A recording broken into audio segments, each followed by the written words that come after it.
Sam Barber, fresh off the Big 12 championships. Obviously, everybody wants to talk about Wyatt Hendrickson. What a fantastic job. Wrestler of the meet and winning the championship. Hats off to him and you.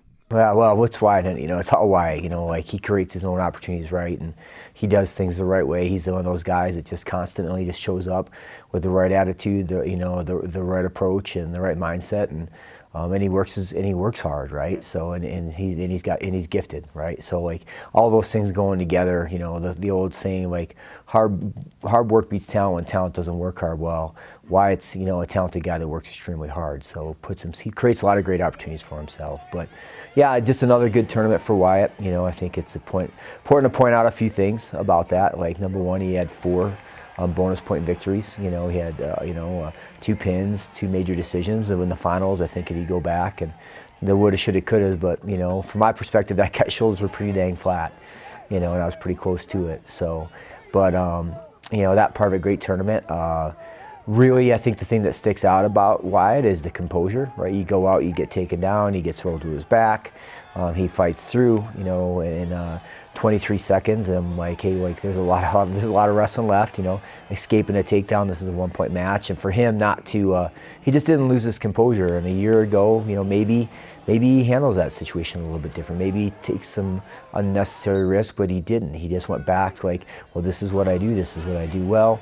Next score, next score, next score, and before you know it, he's back in control of the match, and really did a great job. So, and then final thing on Wyatt is just historic for our program, historic for the United States Air Force Academy, to have a guy go out and be a Power 5 conference champion, the Big 12, and then on top of that to be the outstanding wrestler in an incredibly unbelievable field that you have David Carr in the Subway Championship, you have Dayton Fix who's a national runner-up and a world silver medalist, and you know, you have multiple other Americans. You have Stephen Buchanan from Wyoming who's, you know, going to be a title contender this year. So for the coaches in that conference to recognize Wyatt Hendrickson as the outstanding performer says a whole lot about, you know, what the nation thinks about him, and he does it while balancing everything he does here, right? And it's like the story behind the story, right?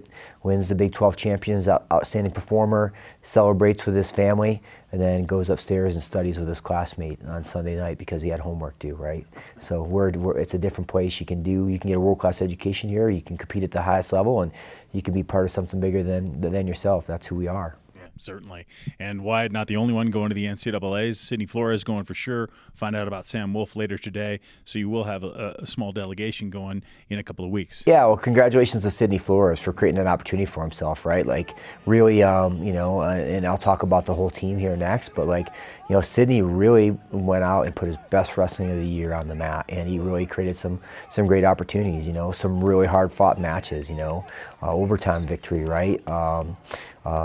Pinning a guy from Utah Valley that's top 15 guy in the country. So not only when he, you know, the great thing about him was the way he was able to find, you know, like just find his best friend at the end of the year and really go out and attack people, really go out and attack position, and that's key for him and anybody on our team. But like the difference was he went out and he attacked his positions, and he was driven, and he punched his ticket for. That's been a goal of Sydney since he got here. We've been talking about this since he was a freshman. So for him to be a senior, get to go experience NCAAs, and for him, like, I think he's on an upward swing, and his best wrestling's in front of him. But really proud of Sydney.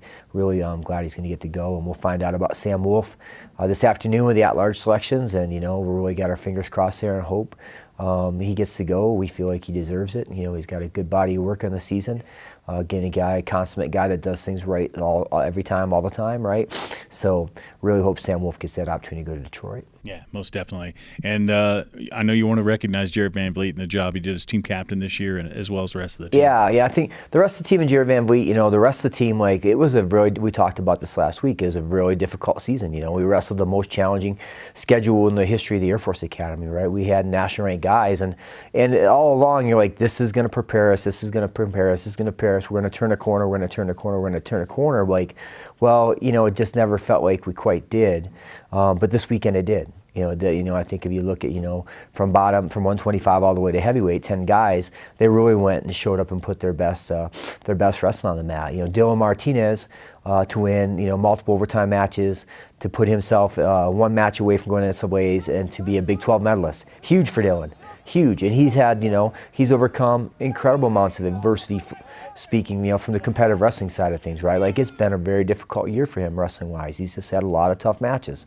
And for him to be able to show up and really go out and have his best weekend and have the, it's hard, it's like, have your best weekend, but then also you got to have the determination, the drive, and the persistence to, win some overtime matches. Like, that's huge, huge for us as a team. Like, we talked about it again all year. Like, if we can just win the 1-point matches, we can win the overtimes, it's going to change things for us, and it did. So, but really felt like our team, showed up and had their best wrestling of the year. And it's just a really tough conference. When you draw into, All-Americans and then another All-American on the backside, or top 10 guys, back to back, it's really, really hard. And I think a big part of that goes to Jared Van Vliet as our team captain and his leadership. And I think one of the most difficult things about being a team captain is this balance of, like, how do I pursue my own goals, right? How do I pursue my own goals and do what I need to do to take care of myself, but then also take care and serve the team, right? And it's just really, really difficult. And Jared did that all year long. And I don't think, I don't think either one of those areas suffered for him. Like, he was able to do exactly what he needed to do, and he also served the team. As a coach, for me, it's just it's a heartbreaker when a guy like Jared's, senior year ends the way it did, and he doesn't get another chance to go back to the NCAAs. Because he's just, again, one of those guys that, he does absolutely everything right, and it shows up in everything he does as a team captain, as a former NCAA qualifier, and a guy that's going to med school. So just a ton of praise for Jared Van Vliet, and recognition of, like, the difficult job that you have as a team captain, but also, just everything he had this year and how he approached it and how he handles it with injuries and weight management and dropping weight classes and, getting into med school.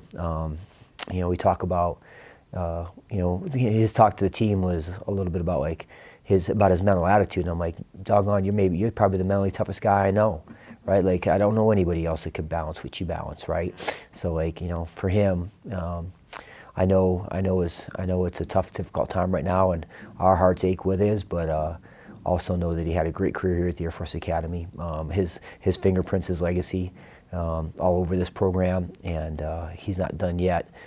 There's whatever his biggest accomplishment in life is going to be, it's still in front of him, and starts next year in that school. So appreciate Jared. And that's what I was going to say. I mean, and Jared and these other athletes who don't get that opportunity to go to the NCAA, but their careers are over, what they've started to build. And when they, I'm thinking a couple, 3 more years, they're going to come back and be so proud of everything that they started to build here with Air Force Wrestling, don't you think? I think so. I see it. I'm gonna make sure they know I see it, and help them see it, right? Because our program's in a different place today than it was, 3-4 years ago. In a different place that it was,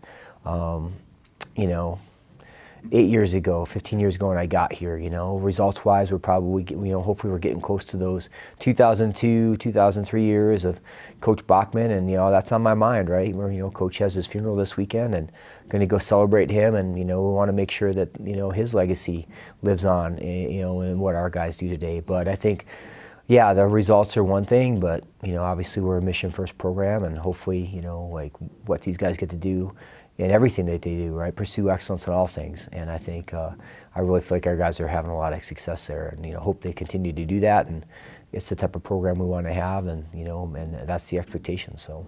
Yep, sounds good. Sam, thanks for taking the time. Hopefully we'll be talking to 3 wrestlers before you head out to the NCAAs next week. Thanks. Appreciate it. Thanks.